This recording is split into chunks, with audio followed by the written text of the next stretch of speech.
اعوذ باللہ من الشیطان الرجیم بسم اللہ الرحمن الرحیم۔ اب یہ سخت آیت اور آ گئی، کتب علیکم القتال۔ اب میں نے کہا تھا نا کہ یہ لڑیاں جو ہیں چونکہ بٹی ہوئی ہیں تو ایک لال اور ایک پیلی اور ایک ہری اور ایک نیلی، تو یہ نظر آتی ہے ایک طرف سے کہ کٹے ہوئے ہیں رنگ، ان کو کھول دیں گے تو ہر لڑی مکمل ہو جائے گی، ایک گویا کہ تسلسل ہے۔ کتب علیکم القتال وہو کرہ لکم، مسلمانوں اب تم پر جنگ فرض کر دی گئی ہے اور وہ تمہیں گراں گزر رہی ہے۔ یہ مضمون اصل میں اس سے پہلے سورہ محمد نازل ہو چکی ہے اور اس میں قتال کی فرضیت آ چکی ہے، اس کا نام سورۃ القتال بھی ہے، لہذا اب اس کے حوالے سے کچھ لوگ جو ہیں وہ پریشان ہو رہے تھے، اور میں نے آپ سے عرض کیا تھا منافقین بھی یہی کہتے تھے کہ بھائی صلح جوئی سے کام لو، بس دعوت و تبلیغ کے ذریعے سے لوگوں کو ٹھیک راستے پر لاؤ، یہ جنگ ونگ جو ہے لڑائی بھڑائی اس میں تو بہت خرابی ہے، یہ کوئی اچھا کام تو نہیں ہے۔ اب یہاں یہ ہے کہ فرض کیا جا رہا ہے اللہ کی راہ میں جنگ کرنا، تو اس حوالے سے کہا جا رہا ہے، تو اس میں جہاں منافقین کہتے تھے جن مسلمانوں کا ایمان قدرے کمزور تھا وہ منافق تو نہیں تھے، لیکن یہ کہ ایمان اتنا پختہ نہیں تھا، ابھی تازہ ایمان لائے تھے، مدینے کے اندر ابھی وہ ایمان لائے ہیں، ان کی تربیت کے مراحل ابھی گزرے ہی نہیں ہیں، تو ان میں سے بھی بعض لوگوں کے دلوں میں اب انقباض پیدا ہو رہا تھا۔ کتب علیکم القتال وہو کرہ لکم، تم پر اب دیکھیے کتبہ کا لفظ آ گیا ہے، کتب علیکم الصیام، کتب علیکم القصاص فی القتلى، کتب علیکم اذا حضر احدکم الموت ان ترک خیرا الوصیہ، وصیت کا حکم آیا کتبہ، روزے کا حکم آیا کتبہ، اسی طریقے سے فرضیت قتال ہے۔ کتب علیکم القتال وہو کرہ لکم، وہ تمہیں بری لگ رہی ہے، وعسیٰ ان تکرہوا شیئا، اور ہو سکتا ہے کہ تم کسی شے کو ناپسند کرو، وہو خیر لکم، ذرا حالے کہ اسی میں تمہارے لیے خیر ہو، وعسیٰ ان تحبوا شیئا وہو شر لکم، اور ہو سکتا ہے کہ تم کسی چیز کو پسند کرو ذرا حالے کہ وہ تمہارے لیے شر ہو، واللہ یعلم وانتم لا تعلمون، اللہ جانتا ہے تم نہیں جانتے۔ تم اپنی عقل پر ایمان نہ رکھو، تم اللہ کی وحی پر ایمان رکھو، تم اللہ کے رسول پر ایمان رکھو، جس وقت کے لیے جو حکم موضوع تھا اس وقت وہ حکم تھا، کفوا ایدیکم، 14 برس تک تمہیں قتال سے منع کیا گیا، اب فرض ہو رہا ہے قتال، اب تمہارے لیے لازم وقت کا جو ہے امر الحال کو پہچانو۔ اللہ تعالی واللہ یعلم وانتم لا تعلمون، یسألونک عن الشہر الحرام قتال فیہ، اب جب جنگ کا حکم شروع ہو گیا تو اب وہ پوچھتے تھے کہ یہ جو مہینے حرمت والے ہیں، حج کا ہے، عمرے کا ہے، تو اس میں جنگ کرنا کیسا ہے؟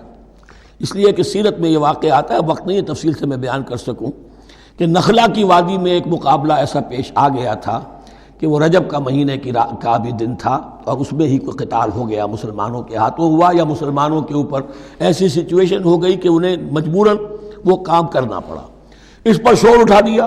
دیکھو ان لوگوں کا کیا حال ہے، بنے پھرتے ہیں اللہ والے، رسول والے، دین والے، آخرت والے، اور ان کا حال یہ ہے کہ یہ حرمت والے مہینے کے انہوں نے بٹا لگا دیا، اس میں جنگ کی ہے۔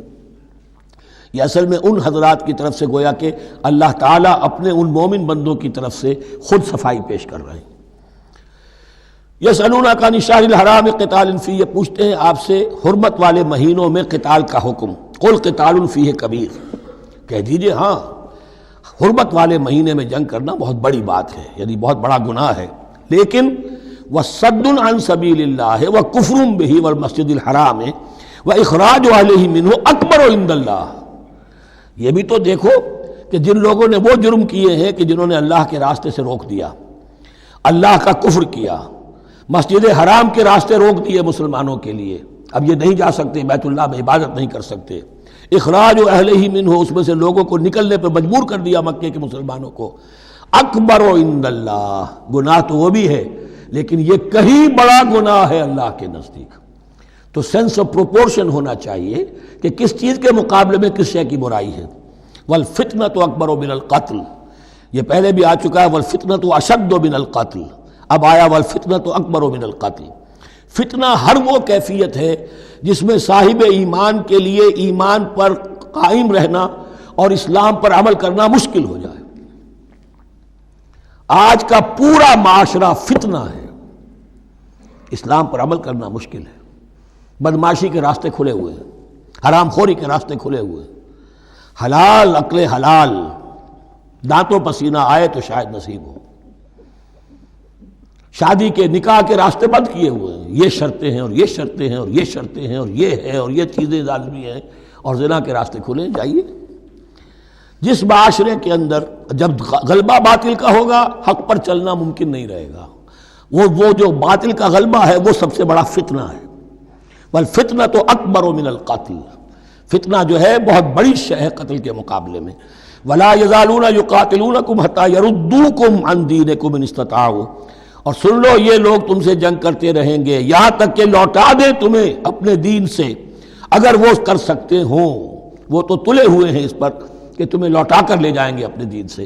یہاں اشارہ ہو رہا ہے مشرکین مکہ کی طرف، کیونکہ اب یہ تمہید چل رہی ہے سورہ بقرہ کے اندر غزوہ بدر کے لیے. اب اس کے بعد غزوہ بدر ہونے والا ہے، اس کے لیے ذہنی تیاری. وَلَا يَزَالُونَ يُقَاتِلُونَكُمْ حَتَّى يَرُدُّوكُمْ عَنْ دِينِكُمْ إِنِ اسْتَطَاعُوا، وہ تو اپنی سے کوشش کرتے رہیں گے کہ تمہیں تمہارے دین سے پھرا کر لوٹا کر واپس لے جائیں اگر ان میں طاقت ہے. وَمَن يَرْتَدِدْ مِنْكُمْ عَنْ دِينِهِ، اور سن لو جو بھی کوئی تم میں سے پھر گیا، مرتد ہو گیا اپنے دین سے، فَيَمُتْ، اور اسی حالت میں اس کی موت آ گئی، وَهُوَ كَافِرٌ، کہ وہ کافر ہی تھا، فَأُولَٰئِكَ حَبِطَتْ أَعْمَالُهُمْ فِي الدُّنْيَا وَالْآخِرَةِ، تو یہ وہ لوگ ہوں گے کہ جن کے تمام اعمال دنیا اور آخرت میں حبط ہو گئے. پہلے کتنے ہی نیکیاں کی ہوئی تھیں، کتنے ہی نمازیں پڑھی ہوئی تھیں، کتنا ہی جو ہے انفاق کیا تھا، صدقات دیے تھے، کچھ بھی کیا، سب کا سب زیرو ہو جائے گا. وَأُولَٰئِكَ أَصْحَابُ النَّارِ هُمْ فِيهَا خَالِدُونَ، اور وہ ہوں گے جہنم والے اور رہیں گے اس میں ہمیشہ ہمیشہ. ان الذين آمنوا والذين هاجروا وجاهدوا في سبيل الله اولئك يرجون رحمت اللہ واللہ غفور رحیم.